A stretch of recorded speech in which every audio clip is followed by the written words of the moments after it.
Hello et bienvenue dans une nouvelle vidéo. Aujourd'hui, on va parcourir ensemble ma collection de poudres. J'ai donc sorti mes poudres libres, mais pas que, puisque on va aussi passer en revue toutes mes poudres de finition, mes fonds de teint poudre, enfin toutes mes poudres quoi, clairement. Et on va commencer avec les poudres libres. J'en ai deux de chez Shiglam. J'ai tout d'abord la Baked Glow Setting Powder d'un teinte cappuccino que je porte aujourd'hui, qui est une poudre franchement tout à fait correcte. C'est pas celle qui a le plus joli fini, qui a le plus bel effet sur la peau, mais elle fait tenir le maquillage, elle le matifie, donc voilà, pour moi j'estime qu'elle fait le taf. Celle-ci elle est un peu foncée, donc il n'est pas dit que l'hiver j'apprécierais la porter parce que du coup elle risque de faire foncer un petit peu mon fond de teint, mais sinon c'est une poudre ma foi tout à fait correcte, rien de négatif à dire, rien non plus de particulièrement dithyrambique. Et vous allez bien vite le comprendre, c'est le cas de la plupart de ces poudres. L'autre poudre que j'ai de chez Shiglam, c'est un duo. C'est donc le Insta-Ready Face and Under Eye Setting Powder Duo dans la teinte Translucent, donc transparent.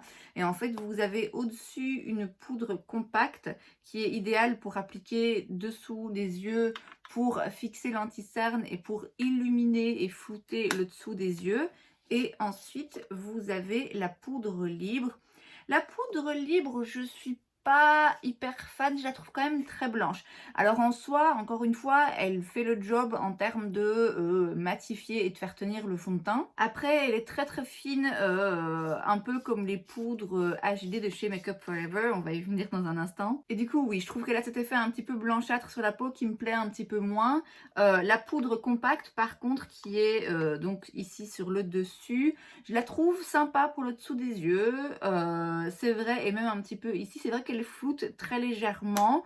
Donc ma foi, bon voilà, c'est pas un mauvais produit en soi. Le fait qu'il y ait deux produits en un, ça peut s'avérer intéressant, mais c'est pas mes poudres préférées. Je vous en parlais justement, la Makeup Forever, c'est donc la Ultra HD poudre libre micro finition qui est très fine, hein. C'est un autre niveau de finesse quand même que la Shiglam. Là, on est vraiment sur quelque chose de très fin, très léger, très velouté, qui du coup matifie très bien le teint, rajoute pas de matière et tout, mais qui a un effet flashback. Donc au quotidien, c'est pas un souci de l'utiliser. Le problème, c'est que dès que je filme ou dès que je prends une photo, ça se voit et c'est quand même pas très joli. Donc celle-ci, je dois avouer que ça fait un moment que je l'ai pas utilisée. Je la garde à vrai dire parce que c'est un peu un classique et que c'est la seule poudre vraiment HD comme ça que j'ai et que ma foi ça peut toujours servir,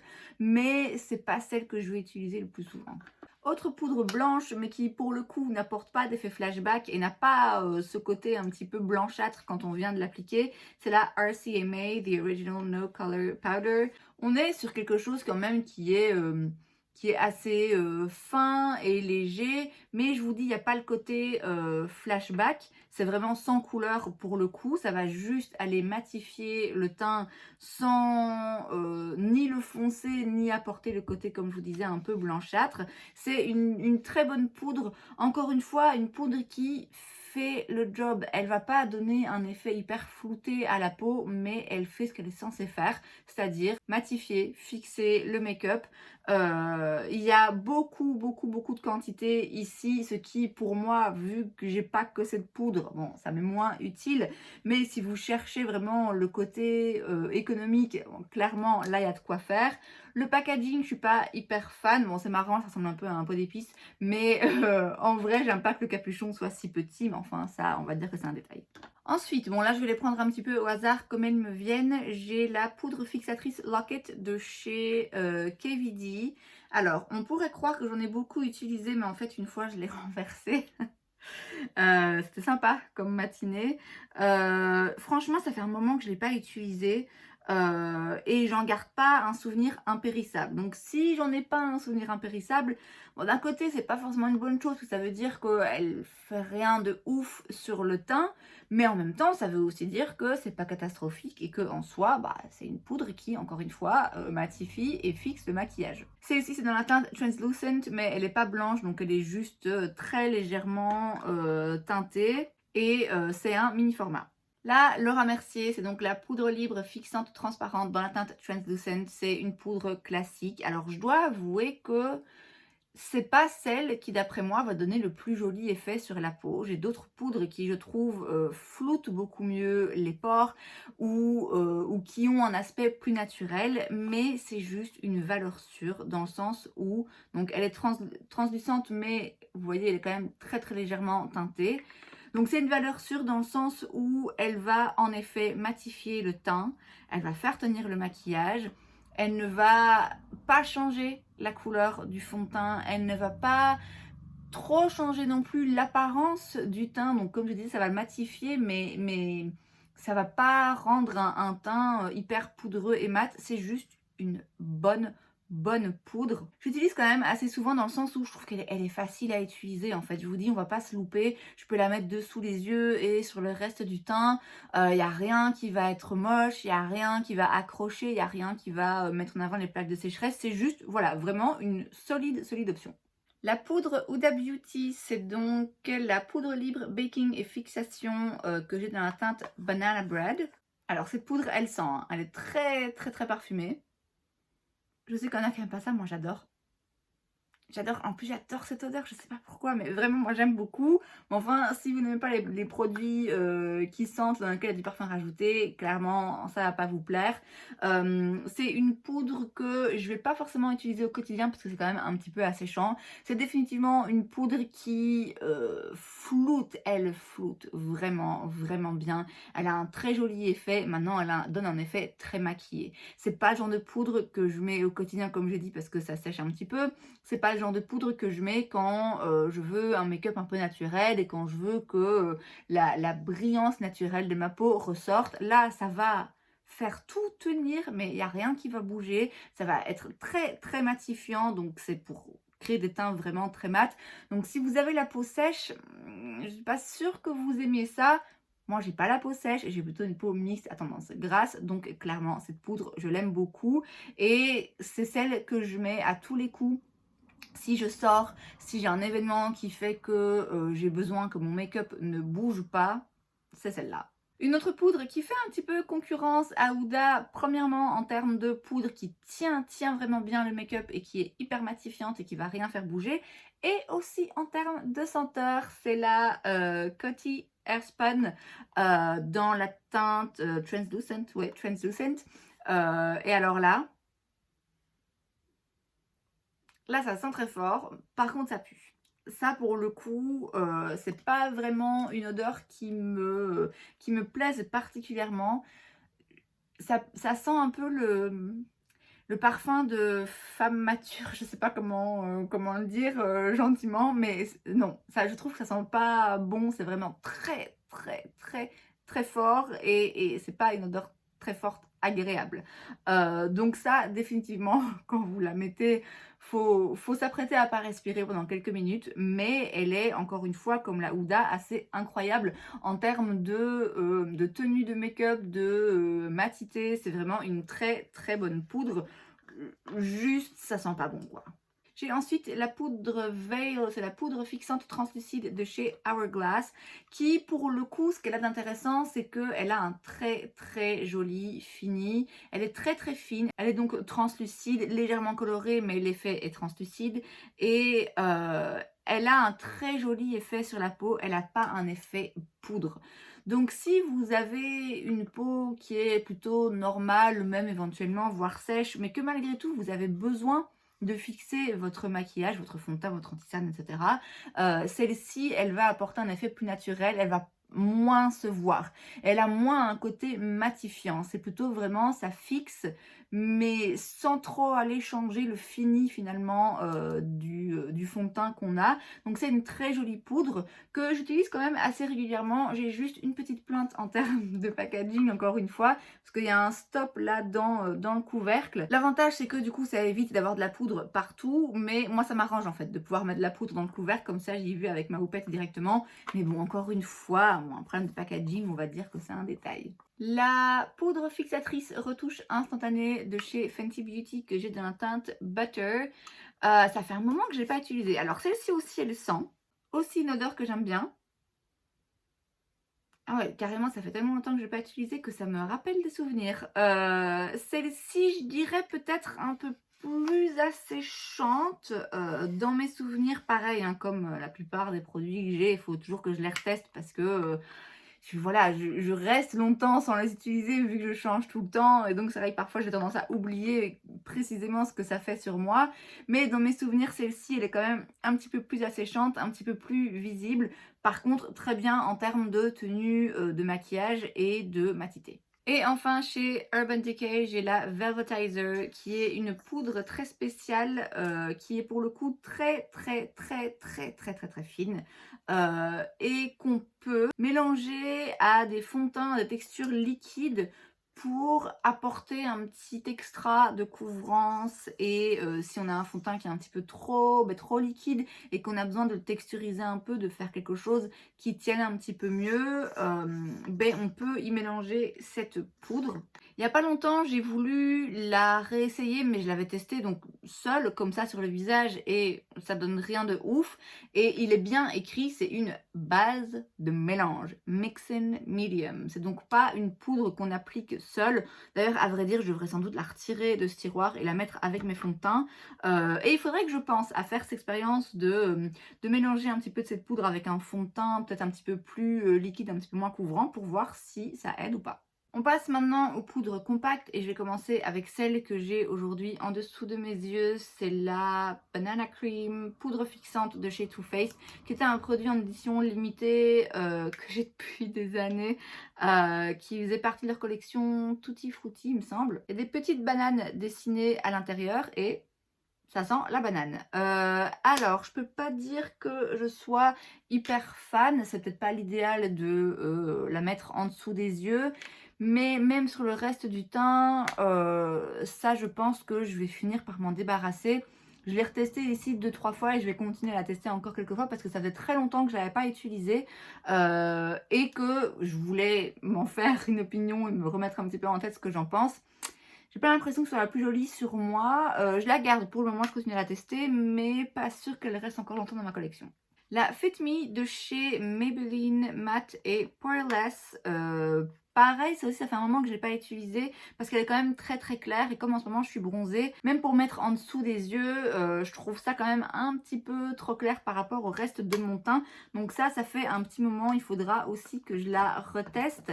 Même chose pour la CoverGirl Advanced Radiance. Ça fait longtemps que je l'ai pas utilisée, mais je l'ai beaucoup utilisée parce qu'elle est très jolie. Franchement, sur le dessous des yeux, ça lisse bien, ça fait tenir l'anti-cerne, ça couvre bien. Vraiment, c'est une très jolie poudre. Simplement, comme j'ai dit, un peu trop clair pour moi en ce moment. La poudre lissante éclat de chez Sephora dans la teinte Incolore Medium. Incolore ou Medium, allez savoir. Celle-ci, je l'ai réutilisée il n'y a pas longtemps et j'ai pas été hyper fan de sous les yeux. Par contre, je trouve qu'elle floute assez bien. Maintenant, elle a tendance aussi à faire foncer un petit peu, à changer un petit peu la couleur du fond de teint. Donc, il faut se méfier de où on l'applique et en quelle quantité. Mais pareil, ça à retester un petit peu plus fréquemment et avec différentes options. La Can't Stop One Stop de chez NYX que j'ai ici en teinte light, qui est vraiment très bien, qui est, vous vous en doutez, trop clair pour moi. J'ai juste un petit souci, c'est que là, elle est en train, elle est en train de bien se casser la gueule. Je sais pas pourquoi, mais elle est vraiment très bien cette poudre. Elle est très bien parce que elle lisse, elle matifie, mais elle est pas trop visible. Elle a un très joli fini, je trouve. Donc ça, définitivement une bonne option à un prix correct. Un prix pas du tout correct. Par contre, on a la Airbrush Flawless Finish de chez Charlotte Tilbury. Prix pas correct, mais de toute évidence, je l'aime. C'est une très très belle poudre, vraiment très très jolie. Moi, en dessous des yeux, elle jaunit un petit peu, elle fonce un peu mon anti-cerne, mais elle est juste tellement belle, franchement, sur tout le teint, parce qu'elle se voit pas vraiment en fait, et elle peut être réappliquée encore et ça reste joli. Je sais pas vraiment expliquer cette texture, mais magnifique, vraiment une très très très très très belle poudre. Juste, ça coûte une fortune, mais moi perso, je trouve que ça vaut le coup. Une autre très belle poudre avec un très joli fini, un très joli effet puisque effet pas du tout poudre en fait. Donc ça je pense que pour ceux qui ont la peau sèche, ça va vraiment vraiment vous plaire. C'est la Cloud Set de chez Kosas dans la teinte Feathery. Moi avec ma peau, elle ne suffit pas à matifier mon teint et à tout maintenir en place. Il me faut un truc d'un petit peu plus poudre, vous voyez.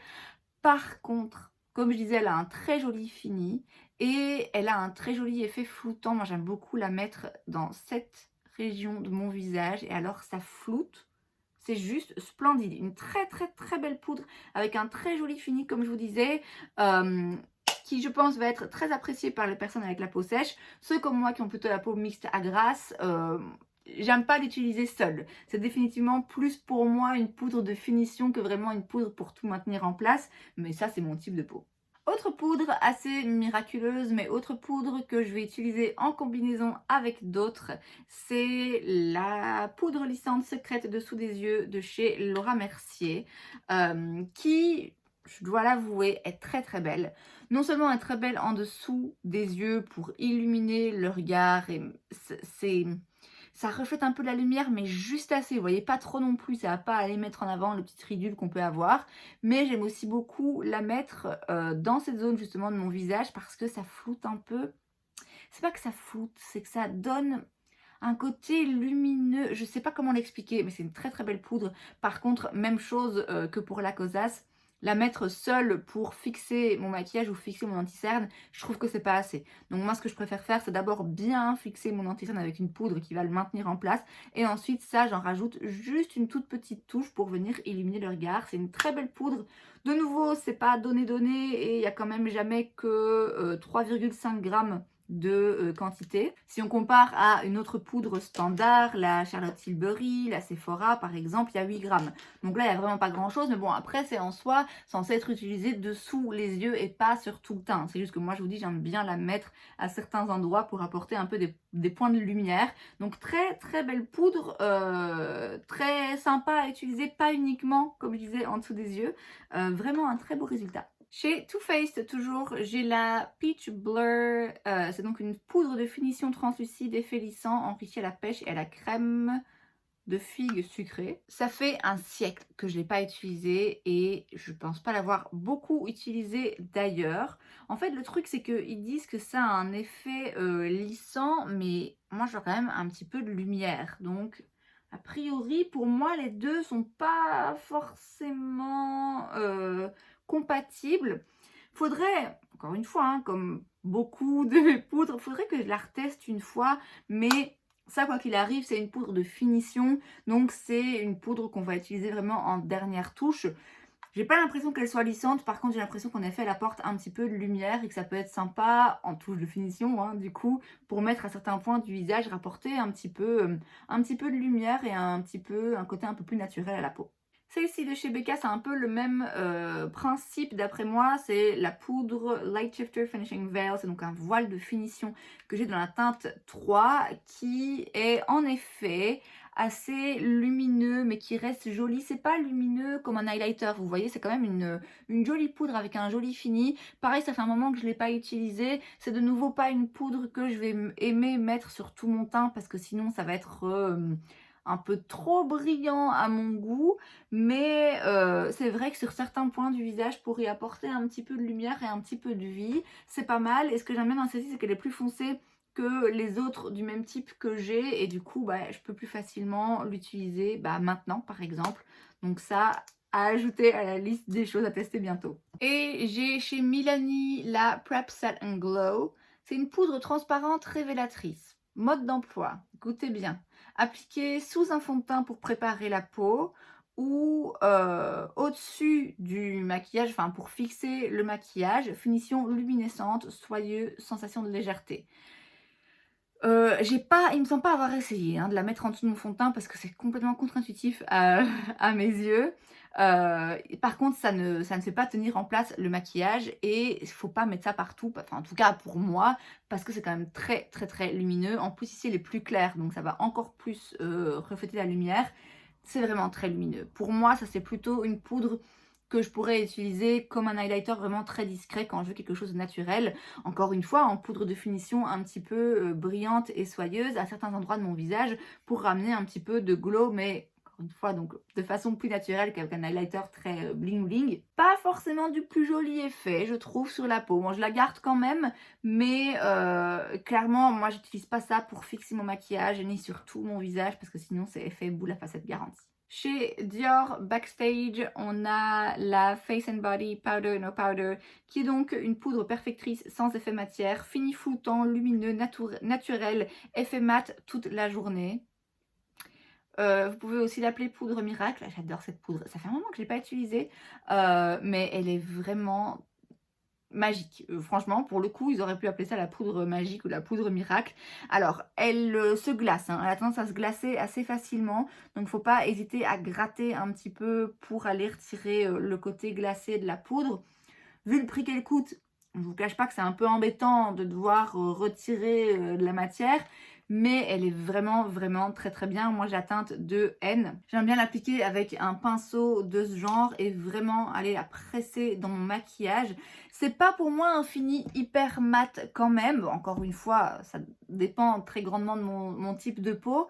Mais elle a en effet un fini floutant où peu importe ce que vous avez, j'ai l'impression que ce truc, ça va sauver votre teint en fait. Donc vraiment, très, très, très belle poudre, mais encore une fois, pas donnée. Chez Fenty, j'ai aussi la poudre matifiante en teinte universelle, où là, c'est une poudre sans couleur qui va aider à juste venir matifier le teint.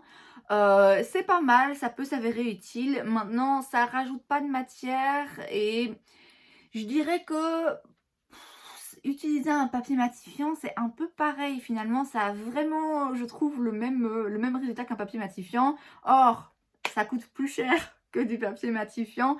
Mais ma foi, c'est une poudre assez sympa, surtout pour les retouches. Autre poudre de finition, palette de poudre de finition. Ici, c'est la Lighting Palette, donc la palette lumière ambient de chez Hourglass. Et donc, vous avez 3 teintes. Je l'ai utilisé récemment et j'ai fait comme ça, j'ai passé mon pinceau dans les 3 teintes. La différence, elle se voit plus en caméra qu'en vrai, j'ai l'impression, parce que la différence est quand même assez subtile finalement entre les 3 teintes. C'est des teintes très lumineuses de finition, ça peut s'utiliser en highlighter léger, mais ça peut s'utiliser comme poudre, donc je disais de finition aussi sur tout le teint. Contrairement à d'autres poudres de finition un petit peu qui illuminent et comme ça, je trouve que sur tout le teint, ça passe, ça fait pas trop brillant. J'arrive pas vraiment à expliquer le fini de cette poudre, mais pour moi, elle est unique.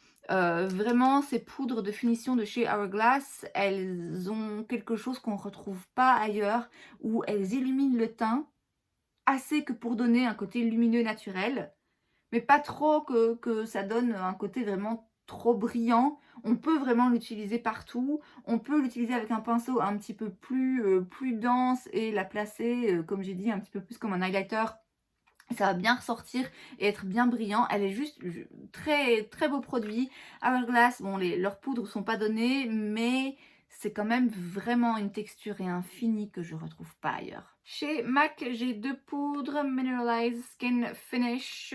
Je l'ai en médium que j'ai beaucoup utilisé. Normalement, c'est bombé et là, on voit presque plus le bombé de la poudre.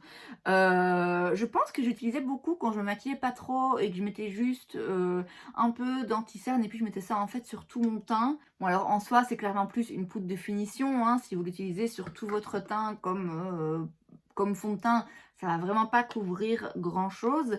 Et alors je l'ai aussi dans la teinte Medium Golden. Et en fait, celle-ci, je m'étais trompée, je pensais acheter un bronzer, je sais pas pourquoi je me suis plantée en ligne. Et donc du coup, je l'ai utilisé en vacances comme, du coup, comme poudre de finition et comme poudre pour faire tenir un petit peu le fond de teint et le maquillage et avoir quelque chose quand même qui fasse tenir et qui matifie très légèrement, mais qui vient finir le look en fait, tout simplement. Donc ça, j'aimais beaucoup l'utiliser sur tout le visage et elle est sympa parce que c'est de nouveau une poudre qui tape un petit peu au milieu, vous voyez, qui est ni trop lumineuse ni pas assez. Elle va pas être matifiante vraiment, elle va pas tout tenir en place pendant des heures, mais elle apporte cette petite touche de finition, vraiment, elle porte bien son nom à la peau et au teint. Et j'ai ensuite des fonds de teint poudre. Alors j'aurais pu en soi les mettre dans la catégorie fond de teint, c'est vrai, mais écoutez, ils sont avec les poudres.